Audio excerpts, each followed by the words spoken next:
वंचित बहुजन आघाड़ी ने Nanded district truck मालिकान और driver association की हिमायत में जदीद चेक पॉइंट्स बंद करवाने का मुतालबा किया है। वंचित बहुजन आघाड़ी की रियासती तर्जुमान फारूक अहमद की क़यादत में आरटीओ हुक्काम को एक मेमोरेंडम दिया गया। आरटीओ महकमे ने देगलूर तालुके में गाड़ियों की जांच के लिए जदीद चेक पॉइंट शुरू किए हैं। ताहम इस मुआयना सेंटर में पार्किंग में गाड़ियों के ड्राइवरों को मुकर्ररा सहूलियात नहीं मिल रही हैं। इसके अलावा गाड़ियों में ओवरलोड मटेरियल के चोरी होने का भी खदशा है। एसोसिएशन ने वंचित बहुजन आघाड़ी के लीडर से इस सिलसिले में मुदाखलत करने की दरख्वास्त की थी। इसी मुनासिबत से जुमेरात को वंचित बहुजन आघाड़ी के जिला सदर शिवा नारंगले, शहर सदर विट्ठल गायकवाड़, जनरल सेक्रेटरी अमृत नारंगले, यूथ लीडर आदित्य देशमुख भी मौजूद थे।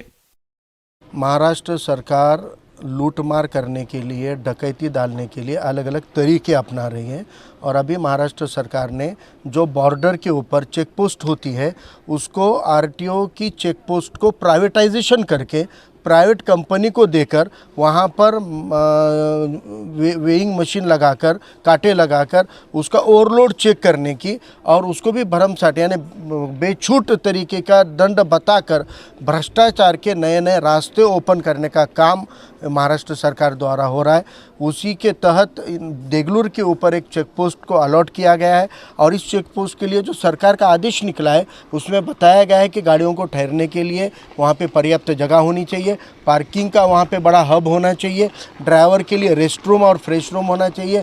ये सारी सुविधाओं के बाद वो नाका शुरू करने का आदेश होने के बावजूद कोई भी सुविधा न देते हुए खाली 30 फुट को एक बाहर के बाजू का वेइंग स्केल का रास्ता बनाकर वहाँ पर ये काटा चालू किया गया है। इसकी वजह से छोटा हत्ती से लेकर बड़े बड़े ट्रक तक जितने भी गाड़ी चालक मालक है या हैरान है, परेशान है। हमको पिछले 8 दिनों से ट्रक यूनियन की तरफ से निवेदन देके वंचित बहुजन आघाड़ी ने इसमें दखल देना चाहिए। ऐसी बार बार ट्रक चालक मालक का हमारे ऊपर दबाव था। उसके तहत आज हमने आरटीओ से मिलकर जब जानकारी ली तो आरटीओ ने भी सरकार को बोला हुआ है कि वो काटा चालू नहीं कर सकते। वहाँ पर ये काटा चालू करना ये लोगों के लिए, जान के लिए ख़तरनाक है। वहाँ ट्रैफिक जाम हो सकती है, वहाँ एक्सीडेंट बढ़ सकते हैं और वहाँ पर लूटमार और भ्रष्टाचार को बहुत बड़ा बढ़ावा मिलेगा। इसलिए आज हमने इनके माध्यम से निवेदन दिया है कि इसके ऊपर तुरंत रोक लगाई जाए और कानून के नियमों के अनुसार सारी सुविधाएं देने के बाद ही वो नाका शुरू हो। ऐसी डिमांड आज वंचित बहुजन आघाड़ी की ओर से ट्रक यूनियन के साथ मिलकर आरटीओ के माध्यम से की गई। अभी आज तय हुआ ट्रक एसोसिएशन और वंचित बहुजन आघाड़ी के तमाम नेता वहाँ पे प्रत्यक्ष स्थल के ऊपर इंस्पेक्शन निरीक्षण के लिए जाने वाले।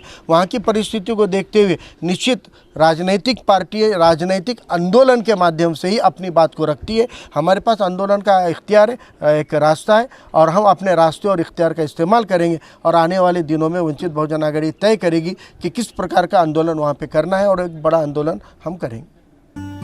शादी ब्याह, ईद और त्यौहार के लिए अब एक ही छत के नीचे तमाम तर कपड़ों की कीजिए खरीदारी फैशन साड़ी सेंटर में। यहाँ मिलेगी सिल्क साड़ी, कांजीवरम साड़ी, पट्टू साड़ी, बनारस की cotton sari, fancy designer sari, work sari,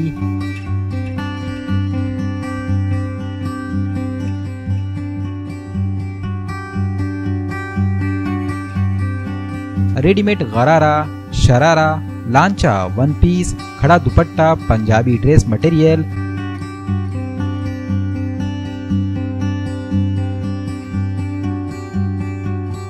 बिस्तर सेट, बेडशीट, सब कुछ एक ही छत के नीचे।